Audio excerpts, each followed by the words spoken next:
Santo, nós te pedimos, fala com essas pessoas nessa manhã, porque, meu Pai, nós queremos que o Senhor venha se revelar a cada uma dessas pessoas. Orienta-nos, porque queremos fazer a tua vontade, Senhor, em nome de Jesus, graças a Deus, amém? Vamos então, pessoal, agora abrir a Bíblia em Gênesis capítulo 12, por favor. Gênesis capítulo 12, a partir do versículo 6. Amém? Todos abriram? Hoje, pessoal, nós iremos falar sobre os 4 altares de Abraão. Abraão, ele passou, gostaria que você prestasse muita atenção, porque é muito forte essa palavra. Abraão, ele passou por 4 altares na sua vida. E esses 4 altares, nós também temos que passar. Amém, gente? Amém. Pastor Luciano, por que eu tenho que passar por esses 4 altares? Porque lá em Romanos diz que nós temos que fazer o que Abraão fez. Nós temos que seguir o exemplo de Abraão. Inclusive, Deus o designou para ser o que nosso? O nosso pai. Deus apareceu para Abraão em duas vezes. A primeira vez que Deus apareceu para Abraão, Deus falou assim: Abraão, eu vou fazer da sua descendência como pó. Quem lembra? Como pó da terra, não foi isso? Uma outra vez ele falou: Abraão, olha para as estrelas, porque assim será a sua posteridade. Então vamos lá, pessoal. Então Deus falou sobre 2 filhos que ele teria. Amém, gente? Amém. 2 filhos que ele teria: o filho da carne e o filho do Espírito. Pastor Luciano, quem são os filhos da carne? São os judeus e quem mais? E os árabes, que brigam até hoje, porque os 2 são filhos de Abraão. Vocês sabiam disso, pessoal?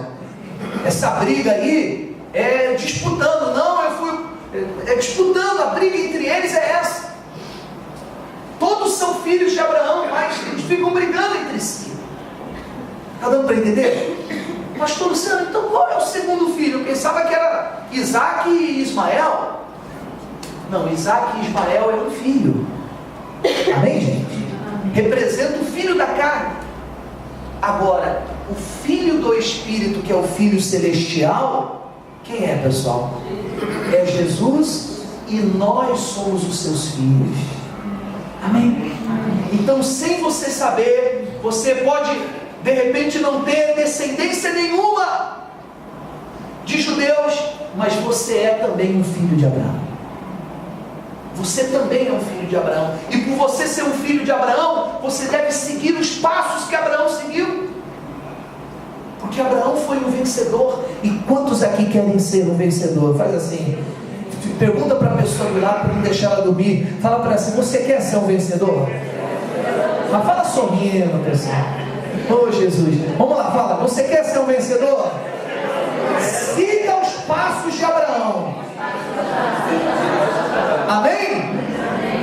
E para seguir os passos de Abraão, queridos, eu tenho que passar pelos 4 altares. Pastor Luciano, qual é o primeiro altar? O primeiro altar está em Gênesis capítulo 12, verso 6. Vamos ler? Sim.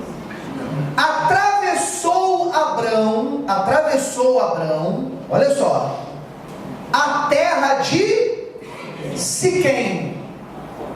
O primeiro altar é o que? Siquém. Vou te explicar que altar é esse. Olha só, atravessou Abraão a terra até Siquém, até o carvalho de Moré. Até o carvalho de Moré. Nesse tempo os cananeus habitavam na terra. Apareceu o Senhor a Abraão e disse: darei a tua descendência essa terra. E ali fez o que, gente? Edificou Abrão um altar ao Senhor que lhe aparecera. Pastor Luciano, que altar é esse? Foi o primeiro contato que Deus teve com Abraão. Foi a primeira vez que Deus falou com Abraão. Então, vamos colocar que o nosso primeiro altar, o nosso Siquém, o altar que nós levantamos, que altar é esse? É o altar do primeiro amor. Amém, gente? É o altar da primeira vez que Deus fala com você.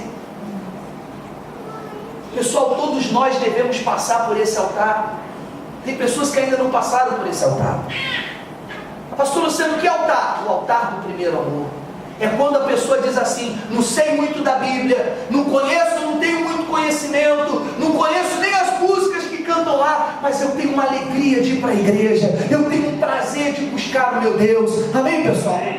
A pessoa não quer saber se é Olimpíada, a pessoa não quer saber se está frio, se está chovendo, a pessoa não quer saber se ela tem coisas para resolver. Ela é o primeiro amor dela, pessoal. É o primeiro amor dela. E quantas pessoas que ainda não passaram por esse altar? Ou pessoas que já passaram e no meio do caminho fizeram o que, gente? Abandonaram esse primeiro altar. Deixaram esse primeiro altar. Ou seja, hoje ela já não tem mais prazer de vir na igreja. Hoje ela já não tem prazer mais de orar, de jejuar. Eu me lembro, pessoal, que no início da minha conversão, o pastor pediu oferta, vou falar meu caso. E eu estava com tanto amor, estava com tanta disposição, que às vezes eu dava tudo, até o dinheiro da passagem. E sabe quantas horas levava para eu chegar na igreja? 2 horas, a pé. Quantas vezes que eu estava atrasado para a igreja, eu chegava no motorista do ônibus e falava: deixa eu passar por debaixo da catraca. Hoje não pode mais, tem câmera, né? Antigamente, quantas vezes eles não deixavam, ainda saía cantando o pneu do ônibus, revoltado. Mas graças a Deus eu encontrei vários que me ajudou. Amém? Mas quando eu não encontrava, eu tinha que ir como? Era um sacrifício, gente, era uma luta, mas era tão gratificante. Sabe por quê? Porque a cada reunião eu saía de lá como? Cheio, renovado. É o altar do primeiro amor. De repente você perdeu esse altar. Você já não tem mais, você já não vive mais esse altar, pessoal. Está dando para entender, sim ou não?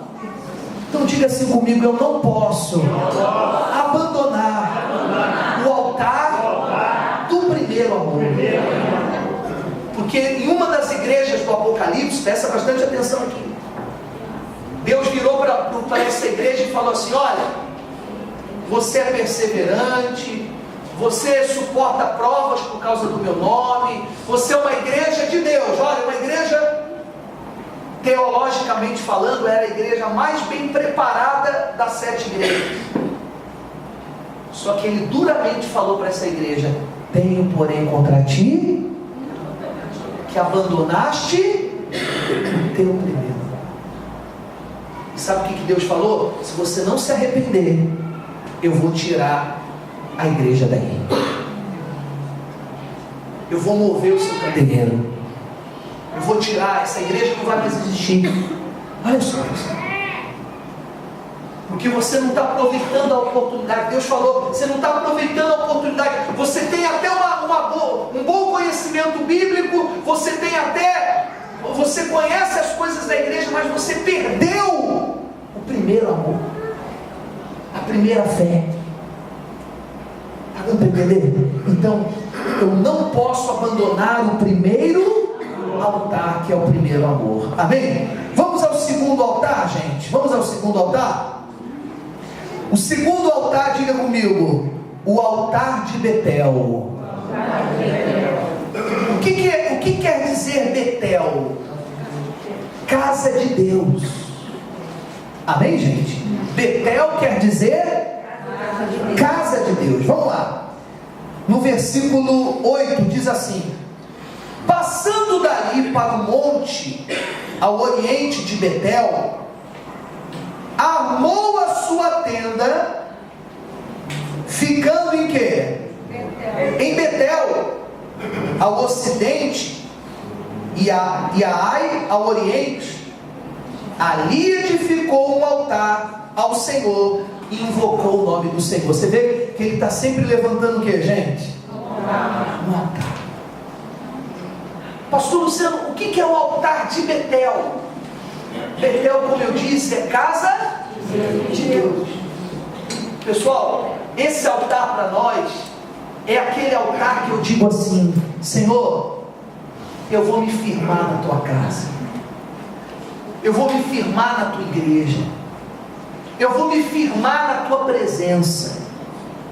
É aquela pessoa que já passou pelo altar do primeiro amor e ela continua no primeiro amor, e porque ela tem o primeiro amor, ela diz o seguinte: não, eu vou me dedicar na tua casa, eu vou buscar na tua casa, daqui eu não saio mais. Amém, gente? Eu vou me esforçar, eu vou dar o meu melhor nesse lugar. Então o que essa pessoa procura fazer? Ela procura se inteirar as coisas da igreja. Pessoal, não seja só um frequentador, se intere com as coisas da igreja. Amém, gente? Entre num grupo da igreja. Então, pessoal, a gente fazer isso é se inteirar o corpo da igreja. É o nosso segundo altar, que é o altar de Betel. Se intere. Ah, mas a igreja não tem isso, não tem aquilo, mas vai ter outras coisas. Amém, gente? Porque se todas as igrejas forem iguais, tem coisa que a gente vai ter, tem coisa que a gente não vai ter. Amém, gente? Mas você tem que pensar o seguinte: é a mesma coisa quando se casa. Você casa pensando que vai casar com o Dom Juan, e às vezes casa com o Shurek, pessoal. Não é assim? Você fala, você sonha, né? Jovem, sonho casar com o meu Dom Juan. É ou não é? Que beleza, que maravilha. Daqui a pouco você vai ver, tem que se contentar com o Shurek mesmo. Mas é assim é também as coisas da igreja. Às vezes nem, por exemplo, a nossa igreja está começando, então ela não tem um grupo de louvor. Amém, gente? Não tem aquela coisa suntuosa, mas tudo ao seu tempo. Daqui a pouco a gente vai ter. Amém, gente? Daqui a pouco a gente vai ter. Mas o que você tem que fazer? Lutar pelo que Deus está te dando. Ele está dando essa igreja para você. Luta por ela.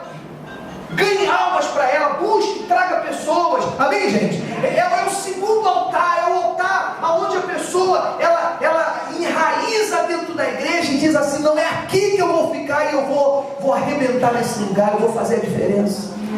Porque Deus está contando com você. Porque o pastor sozinho, pessoal, não é nada. Pastor sozinho não é nada. Eu preciso que vocês estejam firmes. Amém? Para que essa igreja seja uma igreja forte. Vamos ao terceiro altar, pessoal. Vamos ao terceiro altar. É o altar de Hebron. Amém? 13, versículo 17. Versículo 18. Vamos lá? Qual é o terceiro altar, pastor Luciano? O altar de Hebron. Amém? Versículo 18 diz assim, 13 e 18: e Abraão ia mudando as suas tendas e foi habitar nos carvalhais de Manre, não é isso? Que estão junto a Hebron, e levantou ali o que?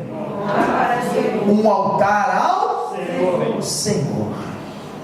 Pessoal, sabe o que quer dizer Hebron? Quem sabe o que quer dizer Hebron? Hebron quer dizer aliança. Hebron quer dizer aliança. Então vamos entender. Ele passou pelo primeiro altar. O altar do quê? Do do primeiro amor. Passou pelo segundo altar, o altar do quê? Betel, que é casa de Deus. Se entranhou no corpo da igreja. Terceiro altar, ele firmou uma aliança com Deus. O que é firmar uma aliança com Deus, pastor Luciano? Senhor, agora eu não te largo nunca mais. Agora eu não te abandono nunca mais. Porque eu já estou firme na minha igreja. Agora eu já estou firme. Ninguém me tira mais. O mundo não me tira mais. Os pecados não me tiram mais. Eu posso passar uma luta. Essa luta não vai me tirar. Sabe por quê, pessoal? Porque esse altar de Hebron foi um momento difícil de Abraão. Que momento? Foi aquele momento que ele teve que se separar do seu sobrinho. E ele virou para o seu sobrinho e disse assim: escolhe o lugar que você quer ir. Se é para a direita eu vou para a esquerda. Se é para a esquerda eu vou para a direita. Aí o sobrinho olhou e viu as campinas. Não é isso? E foi para lá. Para onde que Abraão foi? Deserto. Meu querido, já imaginou? Enquanto Ló estava lá nas campinas, Abraão estava no deserto. Mas quando se tem uma aliança com Deus, diga assim comigo: quando se tem uma aliança com Deus, o deserto floresce. Amém? Sabe o que aconteceu? As campinas foram destruídas.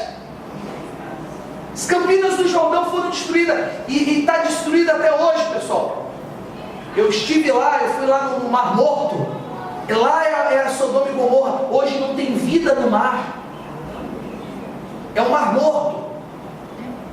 Não tem vida no lugar, pessoal. Peixe não coisa lá, não nada, não tem peixe, não tem vegetação. Imaginou você, na verdade não é mar, é um grande rio, só que é um rio, é um grande rio salgado, muito salgado, a ponto da pessoa não conseguir nem afundar. E se você colocar o rosto na água, você fica cego. Tamanha densidade do sal que tem na água. Virou um lugar morto. Não para entender, pessoal? Agora Abraão floresceu. Porque diga assim comigo: quando se tem uma aliança com Deus, eu posso até passar pelo deserto, mas o deserto floresce. Amém, pessoal? Meu querido, às vezes você está passando por um deserto na sua vida. Um deserto no casamento, um deserto na família, um deserto na vida financeira. Mas se você estiver passando por esses três altares, não abandonar o seu primeiro amor, se firmar no corpo da igreja e firmar uma aliança com Deus, gente, o deserto vai florescer na sua vida. Amém. O problema é que as pessoas esquecem desses 3 altares e se perdem. Acha que com a força do braço vão conseguir alguma coisa. Sabe o que você vai conseguir com a força do seu braço? Nada, só problema. Só problema. O 4º altar, agora é Gênesis 22, pessoal. Quem sabe qual é esse altar? Altar de... Exatamente, está afiado João, hein? Isso aí. Altar do sacrifício. É o Moriá. Aonde Deus pede coisas para a gente que a gente não poderia de repente nem fazer ou nem dar. Mas quando Deus pede, meu querido, faça. Posso falar uma coisa? No caminhar da fé, Deus vai pedir coisas para você que às vezes você não vai poder fazer, que aparentemente você não vai poder fazer, que vai ser sacrifício para você. Mas é no sacrifício que tem a vitória, gente. É quando você sacrifica, é quando você dá a sua vida para Deus, é aí que tem a vitória, é aí que tem a bênção. O problema é que às vezes a pessoa, quando Deus pede uma coisinha a mais para ela fala: não vou fazer.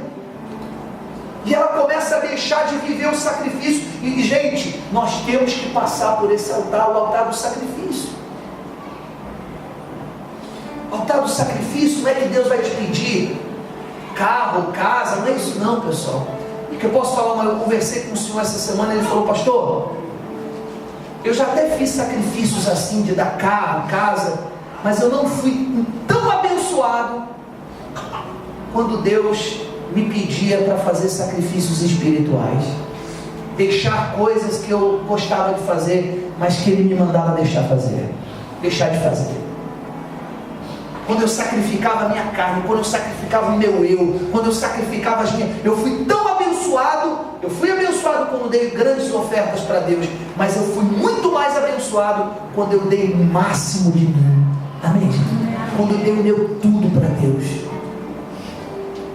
E quando Deus, nesse altar, depois eu vou falar aqui. Vamos ler, pessoal, 22, versículo 2. Acrescentou Deus: toma teu filho, teu único filho Isaque, a quem amas, e vai aonde? A terra de Moriá, que é o nosso quarto altar, e oferece-o em holocausto sobre um dos montes que eu te mostrarei. Pastor, mas cadê o altar? O altar, e depois ele edificou o altar com as pedras na hora que ele foi sacrificar o filho dele. Deus sabe o que pediu para Abraão, pessoal? O próprio filho. Só que é claro, quando ele foi para sacrificar o filho, Deus falou: não, Abraão, agora eu sei que você me ama, porque é no sacrifício que você prova o seu amor para com Deus. Amém? Então, meu querido, quando Deus te pedir para sacrificar algo, não tenha medo de fazer. Não tenha medo de fazer. Não tenha medo de entregar. Não tenha medo de dar, porque Ele vai dar o melhor dele para a sua vida. Fiquem de pé, por favor. Nós vamos agora participar